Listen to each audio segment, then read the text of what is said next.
Assalamualaikum warahmatullahi wabarakatuh. Perkenalkan nama saya Rafli Putra Pamakas dengan NP 22 2022 047.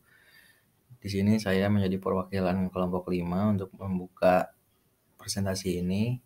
Kami dari kelompok 5 akan membahas alat elektronik total station dari tugas kelompok perpetaan. Pertama-tama, saya akan mengenalkan teman-teman saya.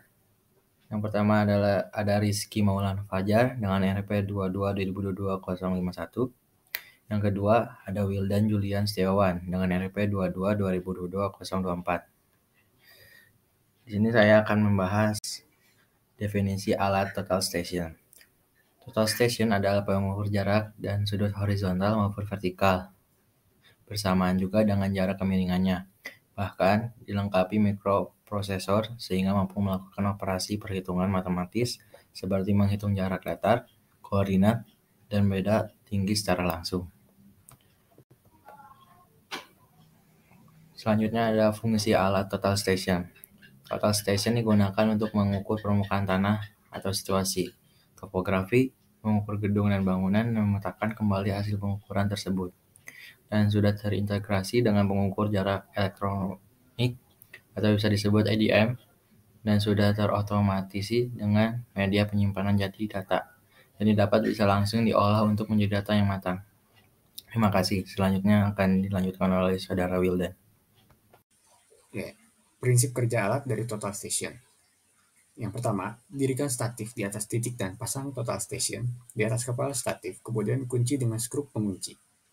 Nah, yang kedua, letakkan gelembung pada circular level dengan cara menyetel kaki tripod dan center pointkan total station menggunakan lensa center dan naik turunkan kaki statif untuk menengahkan nivå kotak.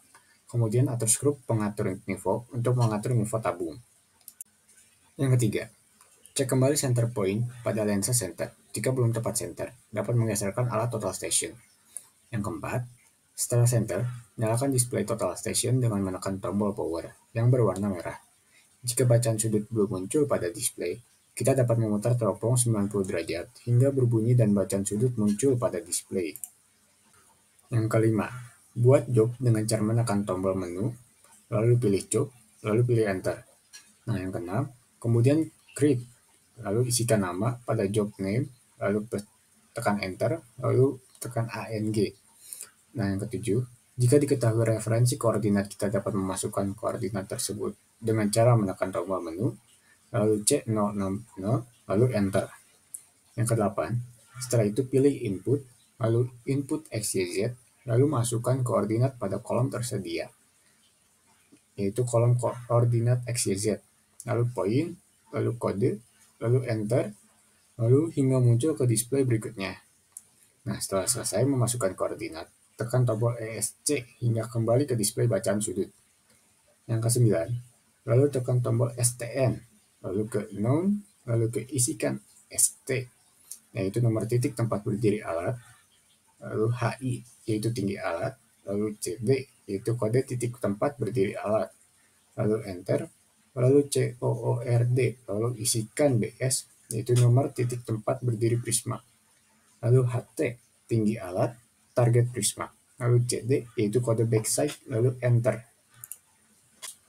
Yang ke-10, kemudian bidik target prisma backside hingga pas di tengah, lalu tekan tombol MSR1 dan enter, yaitu untuk mengunci koordinat. Yang ke-11, kemudian tekan tombol MSR1 lagi untuk penyimpanan secara manual. Yang ke-12, lalu bidik target lagi dengan menggunakan pengukuran luar biasa. Kemudian tekan MSR2 untuk penyimpanan secara otomatis. Yang ke-13, kemudian data hasil pembidikan bisa dilihat dengan cara menekan tombol DAT. Nah, yang ke-14, untuk pembacaan frontside, lakukan langkah yang sama seperti langkah 9 sampai 13.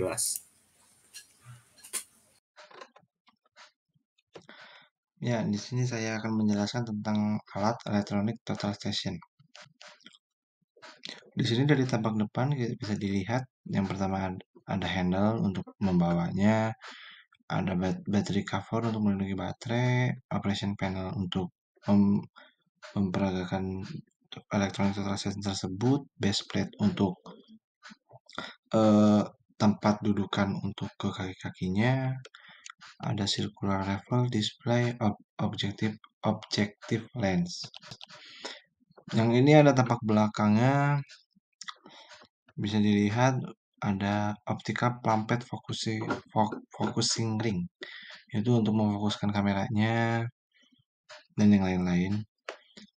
Dan electronic total station juga ada beberapa sumbu, yang pertama vertical axis sama horizontal axis.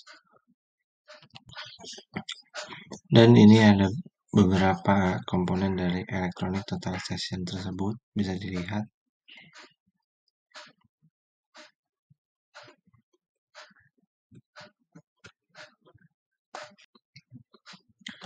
Terima kasih sudah menonton dari video penjelasan tentang electronic total station dari kelompok kami. Kesimpulannya itu yaitu jadi total station dan electronic total station itu sama saja, cuman yang berbedanya apabila total station yang manual itu kan diarahkan untuk ke titik-titiknya itu manual dan butuh 2 orang. Nah, kalau misalkan electronic total station itu pengarahan untuk ke arah titik-titik tersebutnya otomatis. Jadi tidak membutuhkan 2 orang, tapi hanya membutuhkan 1 orang saja bisa dilakukan. Terima kasih.